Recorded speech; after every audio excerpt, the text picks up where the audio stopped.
Paris. City of love, romance, and dreams. So they say. I used to say it too.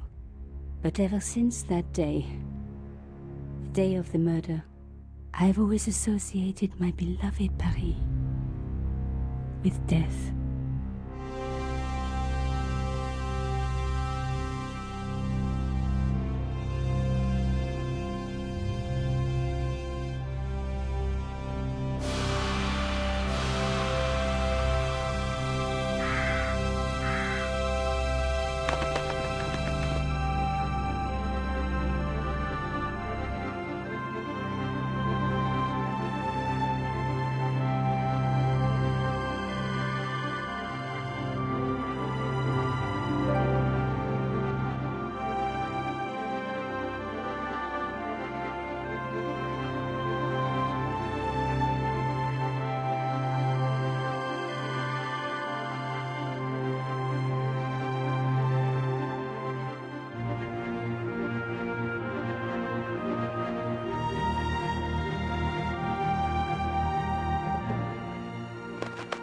I was at home having a bath when my editor called.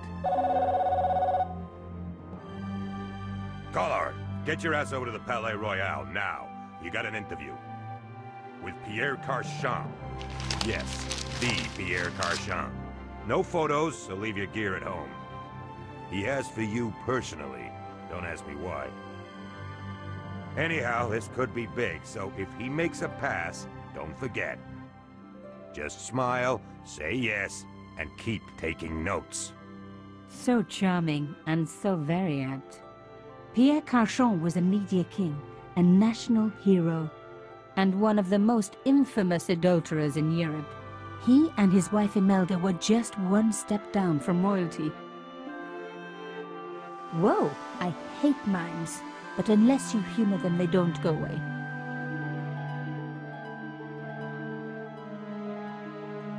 Here I was, the palace of the Media King and the Ice Queen.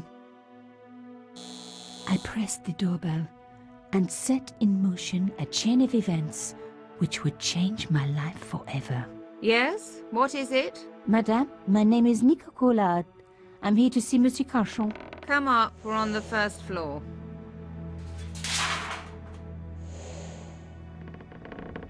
Madame Carchon, it's a pleasure to meet you. Yes, I'm sure. The Ice Queen was certainly living up to her reputation.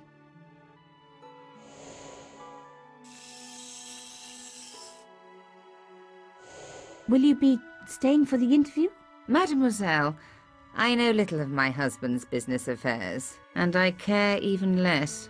I certainly have no intention of watching him pore over yet another pretty little journalist. Pretty? You're too kind, madame. Ah, the talented and very beautiful Mademoiselle Collard. Such a pleasure to meet you at last. Monsieur Carchon, I am honored. Oh, I'm sure you are. Call me Pierre, please. But I do not flatter you idly.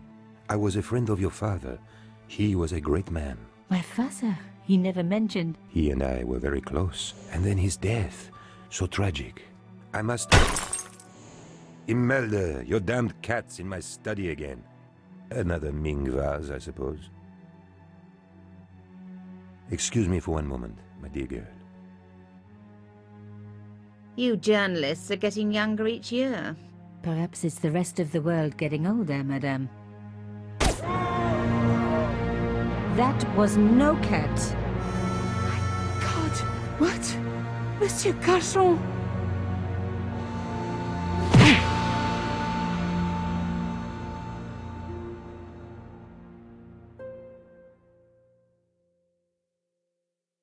He's dead. I must call the police. You'd better stay here. There was a man. It was the mime. Do you think he... Well, I believe we can rule out suicide, don't you? No wonder they called her the Ice Queen. She would have been top of my list of suspects if I hadn't seen the attacker myself. And if I hadn't come across a couple of murders just like this already. One of the most important men in Europe murdered And here was I, Nico Coulard, alone at the scene of the crime. Should I wait for the cops? Or start my own investigation? It was a no-brainer.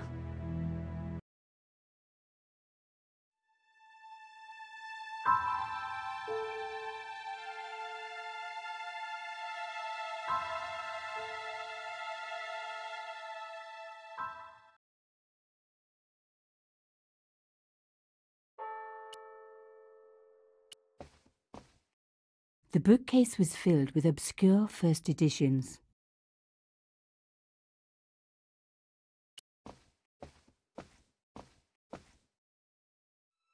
Mimes and guns don't usually go together, but I had an idea that this was no ordinary mime. I'd come across this murderer before, and written about him.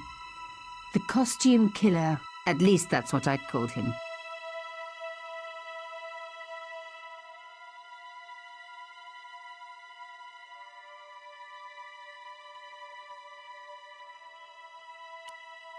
It was one of my hair clips. My favorite, in fact. It must have fallen when I was knocked down. I closed his eyes. It was the least I could do for the poor fellow. I opened his eyes. Best to leave the crime scene as I found it. Some people hate searching corpses for clues. Me, I'm okay with it. Reminds me of an old boyfriend.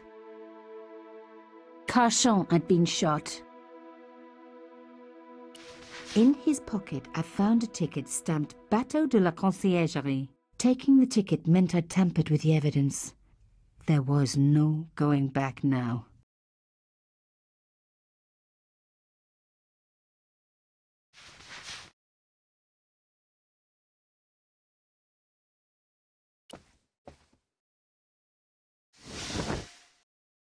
A small round piece of glass had been cut out of the pane. This was a professional job.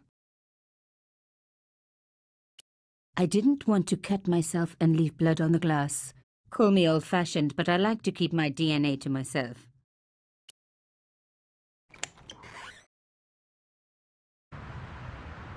The killer must have used a ladder to reach the window. He was long gone. Guess he folded that ladder up, popped it in his pocket and took it with him.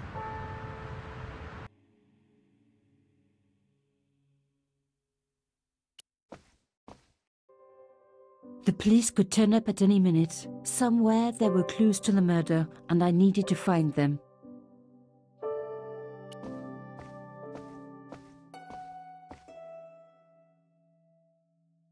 A beautiful cloth had been draped over the table. It was embroidered with an unusual cross. I reckoned that cloth might just turn out to be useful. There was a tiny hole in the tabletop. Part of the inlay had been chipped away. Even my fingernail wouldn't fit into such a small hole.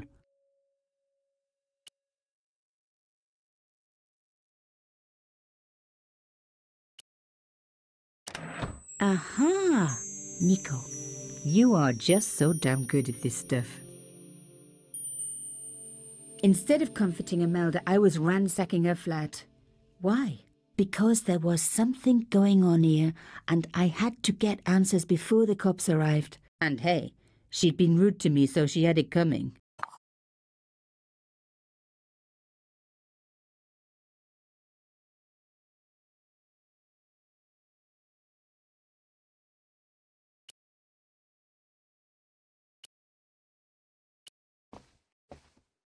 Imelda had talent, but I certainly wasn't going to tell her that. It was a tube of acrylic paint, French ultramarine. Just the color I was after for my bathroom. I'm sorry, I have to go. Someone is... Young lady, what are you doing? Oh, this paint. It's my favorite color. For God's sake, keep the damn stuff.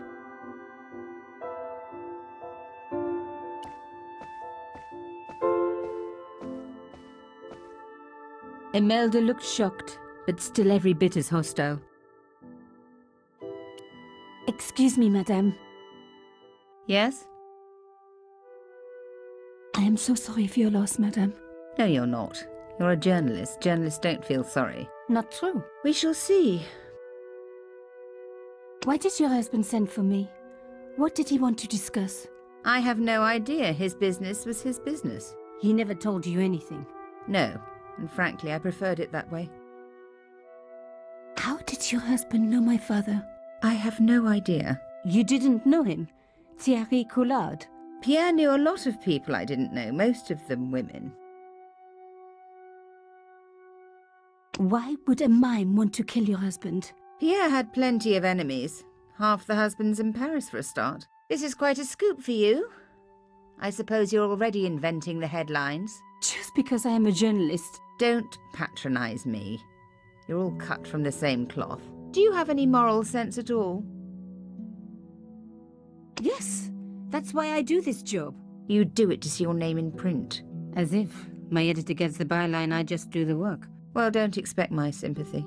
The police will be here soon, madame. Is there anybody you would like me to contact? Family, friends? No, I have no family. Pierre and I were... He was all I had, really. Not much, was it? The dutiful wife. That was my role.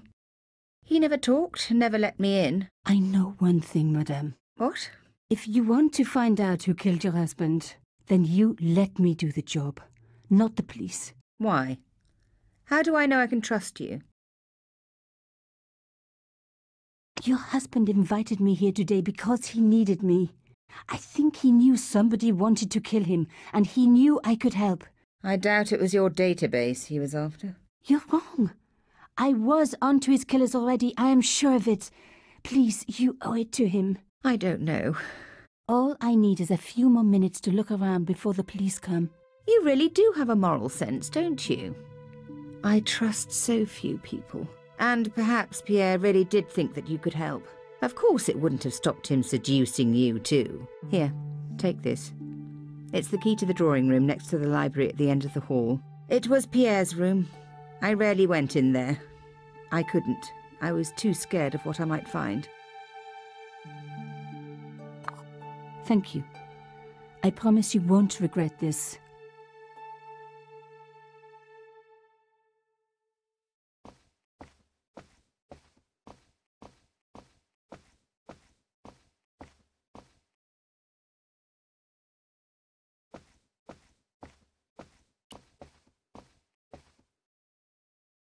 The door was locked.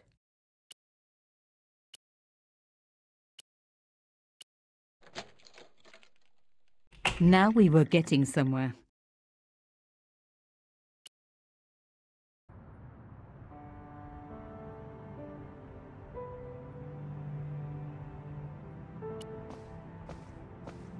The painting showed the Carchons together, in love. As the poet said, the past is a different country. Or did I read that in a fortune cookie? The Carchons, noblesse oblige. There was the very faintest of clicks.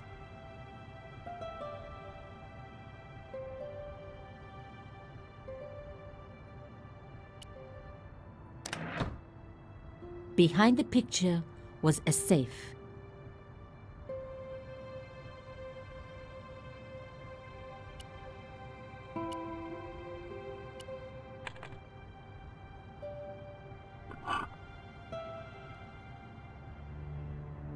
There was a strange stone cylinder in the safe. In the safe was some kind of artifact. There were strange symbols on its surface. It looked like the printer's blocks I'd made at art school. If there was one thing I'd learned about symbols, they are always important. But these symbols scratched into stone were impossible to read. I needed to find a way of printing them. At least the stone was round. But what could I use for ink? And what could I print on? Sure, I was stealing, but I knew Imelda didn't know about the artifact, and Carchon was past caring.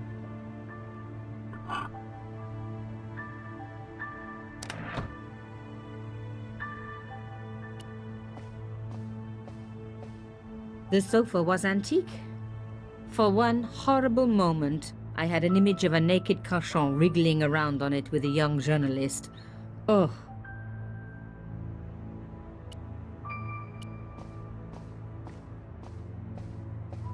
As expected, the desk was yet another priceless antique. Yawn. The blotter and in tray had clearly been placed with mathematical precision. My heart skipped a beat. It was a carved elephant. But not just any carved elephant. It had been made by my father. I knew for certain because in my apartment I had its exact twin, carved into a box he had made. So Carchon had known my father. They really must have been friends. I decided to take the carved elephant. It clearly meant nothing to Imelda.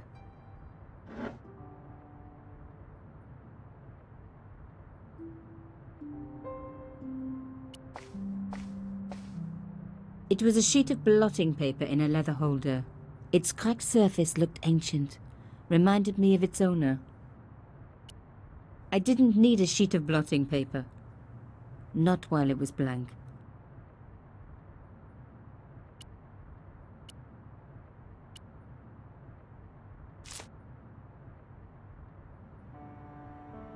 I'd spread blue paint over the bottom of the tray. It was ruined. I was a very bad girl, but also quite a clever one.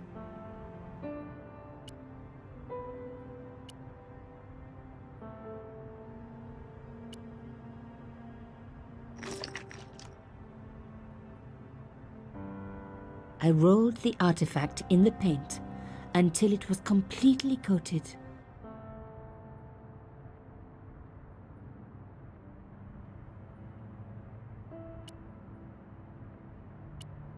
No. No. I wouldn't be able to print straight onto the cloth. I needed something flat to print onto. Genius! The roller and the pen worked just as I planned, but what did it say? It was some kind of coded message. It read, "Sub judice."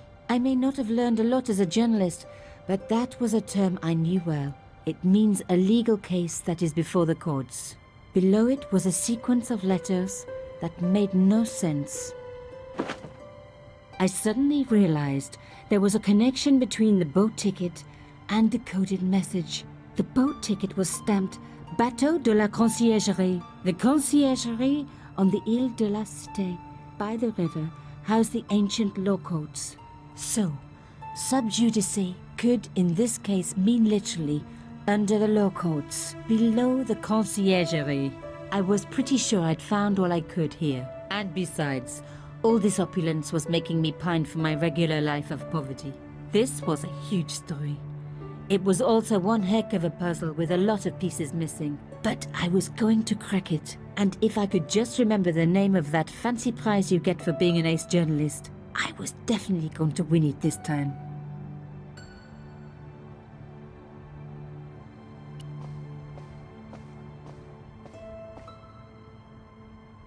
Locked. Not surprising, really.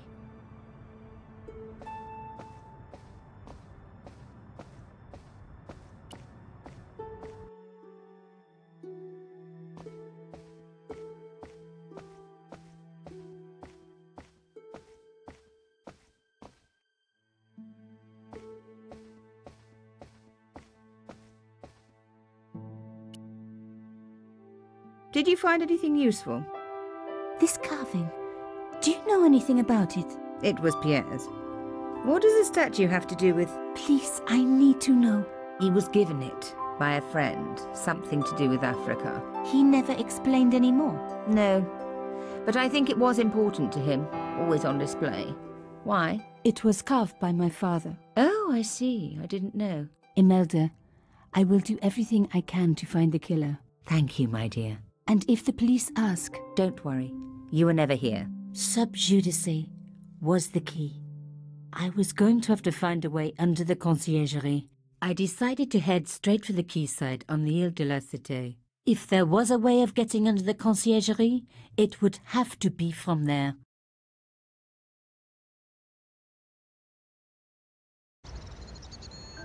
Carchon wasn't the type for messing about on the river. He was up to something down here. Something that got him killed.